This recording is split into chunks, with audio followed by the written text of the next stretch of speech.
SS Rajamouli అను నేను నా జాతి గర్వపడేలా ఒక కళాఖండాన్ని చిత్రీకరిస్తానని తెలుగు సినీ కళామ తల్లి సాక్షిగా ప్రమాణం చేస్తున్నాను.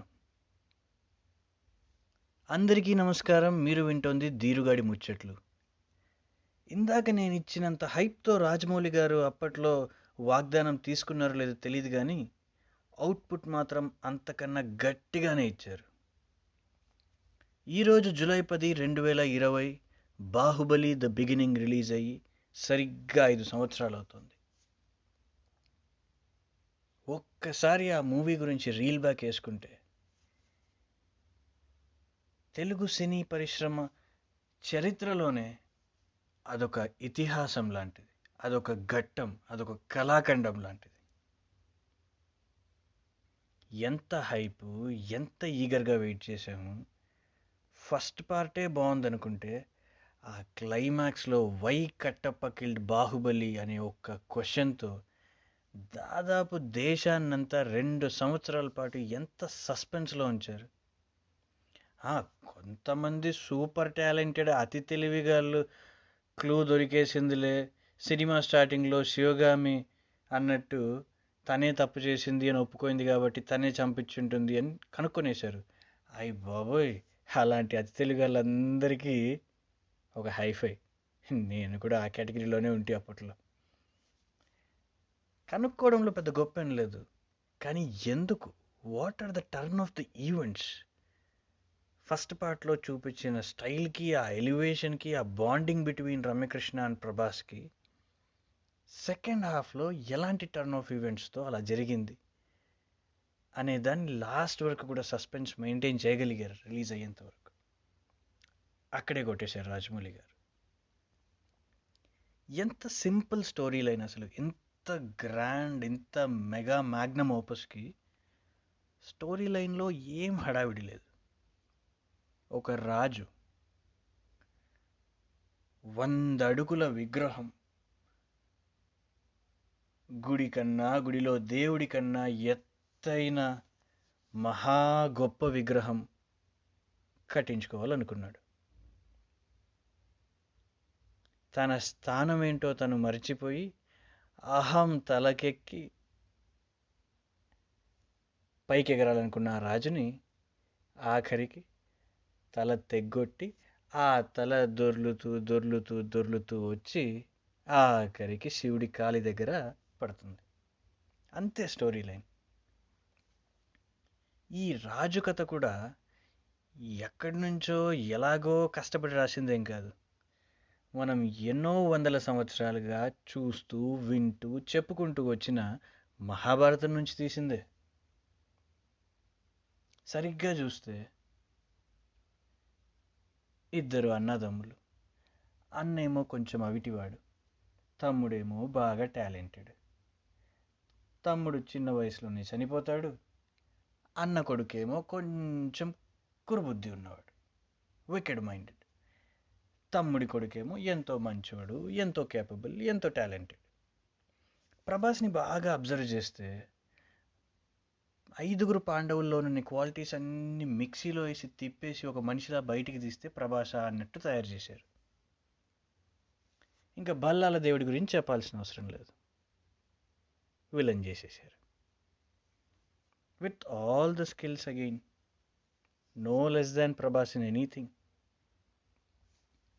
ఎంత సున్నితంగా వీళ్ళిద్దరి మధ్యలో డిఫరెన్స్ చూపించడానికి ట్రై చేశారంటే రాజమౌళి గారు, ఆ త్రిశూల వ్యూహం గురించి వార్ ప్లాన్ వేస్తున్నప్పుడు రానా వచ్చి, అదే మన బల్లాల దేవుడు వచ్చి, దక్షిణ దిక్కు సేనకు నాయకత్వం నేను వహిస్తా అంటాడు.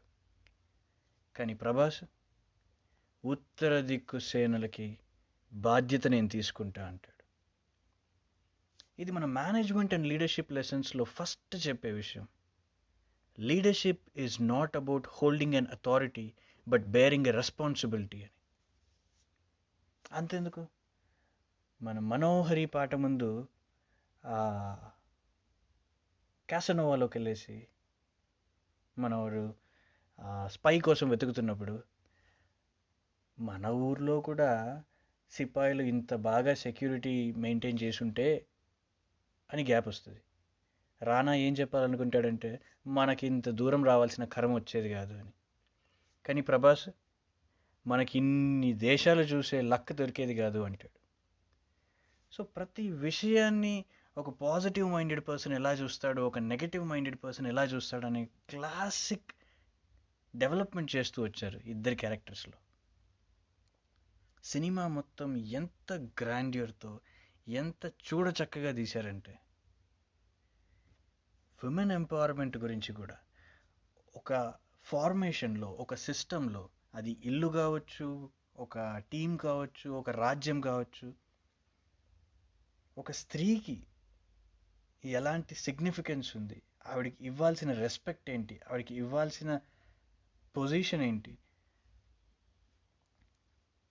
ఆ రెండు క్యారెక్టర్స్, ఒక రమ్యకృష్ణ క్యారెక్టర్తోనూ, శివగామి రూపంలో రాజమాతగా అనుష్క క్యారెక్టర్తోనూ ఎంత బాగా ఎస్టాబ్లిష్ చేశారంటే, అండ్ అన్నిటికన్నా స్పెషల్గా కీరవాణి సార్ మ్యూజిక్ ఉంటుంది.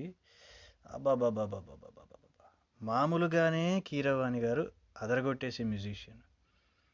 ఈ సినిమాకు మాత్రము తన ప్రాణనంతా పెట్టి తీసేసినట్టున్నాడు.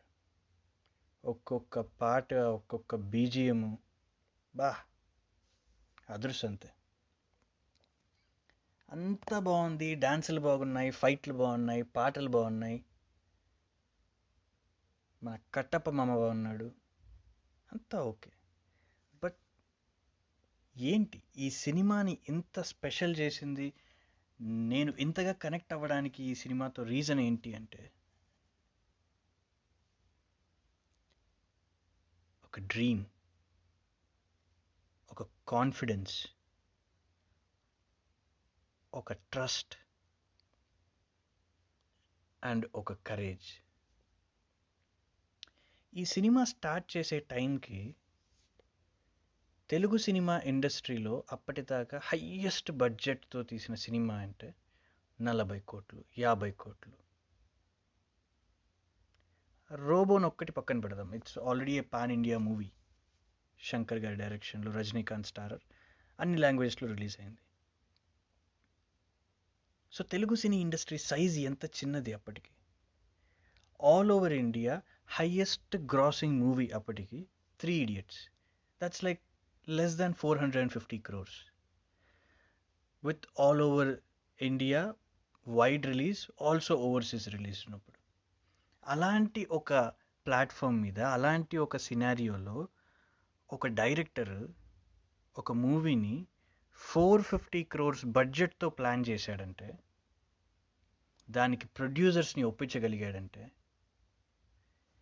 ఎంతోమంది యాక్టర్స్ని వాళ్ళ టైం స్పాన్స్, వాళ్ళ షెడ్యూల్స్ లాక్ చేస్తూ 2-3 years పాటు బైండ్ చేసి పెట్టగలిగాడంటే, the entire credits goes to the master mind SS Rajamouli sir.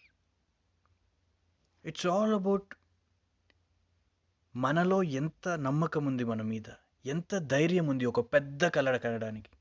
ఎంత పెద్ద కళ అంటే ఇంతవరకు ఎవరు నిజం చేయలేనటువంటిది, సాధించలేనటువంటి కళ కనడానికి ఎంతమందిలో ఆ ధైర్యం ఉంది. ఎప్పుడూ ఒక సక్సెస్ ఫార్ములా అనేది ఉంటుంది ఒక మనిషికి, ఒక సేఫ్ ఈక్వేషన్ అంటూ ఉంటుంది. ఎంతోమంది డైరెక్టర్లని, హీరోలని చూస్తూ ఉంటాం. సంవత్సరానికి 2 సినిమాలు, 3 సినిమాలు ఫ్లోలో ఉన్నప్పుడు, మార్కెట్ నడుస్తున్నప్పుడు, ఫామ్ నడుస్తున్నప్పుడే తీసేసుకొని డబ్బులు సంపాదించేసుకుందామని. No offence to all of them, but ఈ ఒక్క మనిషి ఒక్కసారి ఆలోచించండి, ఒక ఇండస్ట్రీ స్టాండర్డ్ని పెంచగల సినిమా తీయగలిగాడంటే, everything is a value proposition, it's a business proposal, that we understand. ఒక ఐడియా ఉంది, ఒక కాన్సెప్ట్ ఉంది, దాన్ని డెవలప్ చేసి ఒక మూవీ తీసి దాని నుంచి డబ్బులు సంపాదించాలి అనే ఒక చిన్న బిజినెస్ ఈక్వేషన్ ఎప్పటికైనా కూడా మూవీస్. కానీ ఆ బిజినెస్ని నువ్వు ఏ లెవెల్లో చూస్తున్నావు? 100 కోట్లు కలెక్షన్ చూడని ఒక ఇండస్ట్రీ నుంచి ఓవరాల్గా 3,000 కోట్ల బిజినెస్ని రాబట్టగల ఒక ఐడియా నా మైండ్లో ఉంది, దాన్ని బయటికి తీసుకురాగలను అన్న ఒక నమ్మకాన్ని తనతో వచ్చే 200 మంది టీంలో ఆ సినిమాని చూడబోతున్న 200 కోట్ల మందిలో క్రియేట్ చేశాడంటే ఇట్స్ వన్ మ్యాన్. సినిమా తీయడానికి 100 మంది కావాల్సి రావచ్చు, సినిమా చూసి ఇంత సంపాదించి పెట్టడానికి కోట్ల మంది కావాల్సి రావచ్చు, కానీ ఇదంతా ఒక్క మనిషి నమ్మకం నుంచి, ఒక్క మనిషి కన్న కల నుంచి మొదలైంది. అందుకే అంటూ ఉంటా, గొప్ప అబ్దుల్ కలాం గారు అన్నట్టు, కలలు కనండి, కలలు సాకారం చేసుకునేలా పరిగెత్తండి, పని చేయండి అని. నేను నా జీవితంలో చూసిన అతి పెద్ద కళ ఇదే.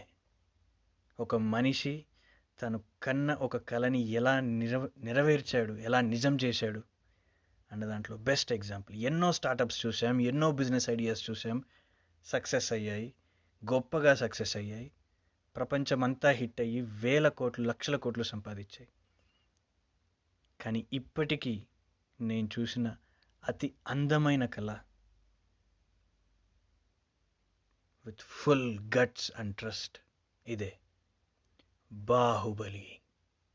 Hats off to SS Rajamouli. So మీరు కూడా కలలు కనడం మానకండి, కలలు కనండి, నెరవేర్చుకోండి. Signing off from you. Next time ఇంకొక అందమైన ముచ్చట తీసుకుని మీ ముందుకు వస్తాను. ధీరుగాడు, bye, good night, stay safe, be positive, spread love.